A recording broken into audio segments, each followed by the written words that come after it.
বড় ভাই ইন্টারনেটে সবাই লিখছে হ্যাপি মেন্স ডে। আরে মেন্স হ্যাপি কোথা রয়েছে ভাই?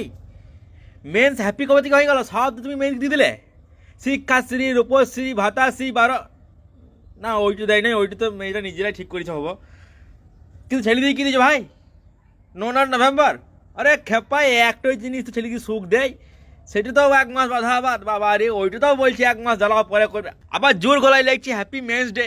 আরে হ্যাপি মেন আবার কবে থেকে হ্যাপি হয়ে গেল ভাই? হ্যাঁ, সকালে উঠি কাজ করতে দিয়েছে, আবার ঘরে এসে আবার বয়ে করা শোনো, আবার বাইরে থাকো তো গার্লফ্রেন্ডে কথা শোনা। আরে বোনটি তুই চুপ কর, তবে তো ম্যান হ্যাপি হবে। হ্যাঁ, সারাদিন এই চাই ওই চাই, 1200 টাকা দাও শপিং করবো, 1000 টাকা দাও ক্রিম কিনবো, ওরে ফেটিয়েছে এদিকে। আবার মেয়েগুলো হ্যাপি মেন্স ডে সেলিব্রেশন করার জন্য কেক আনছে, কার টাকাতে? ছেলের টাকাতে। আবার হ্যাপি মেন্স ডে লিখছে, আবার ছেলে খুশি হবে কোথা থেকে? তো আমার টাকাতে যখন কেক আনছিস। আবার কিছু হাত দামড়া কবি আসবে ফেসবুকে এসে লিখবে পুরুষরাও হতে পারে কাঁদে, পুরুষরা হতে পারে দুর্বল। এই পুরুষ দুর্বল দিয়ালে, পুরুষ কাঁদে নাই কোনোদিন, মরদ কাঁদে না, মরদ কাঁদে নাই কোনোদিন। পিস্তল আছে এখানে চিরি রেখে দেবো। জয় শ্রীরাম।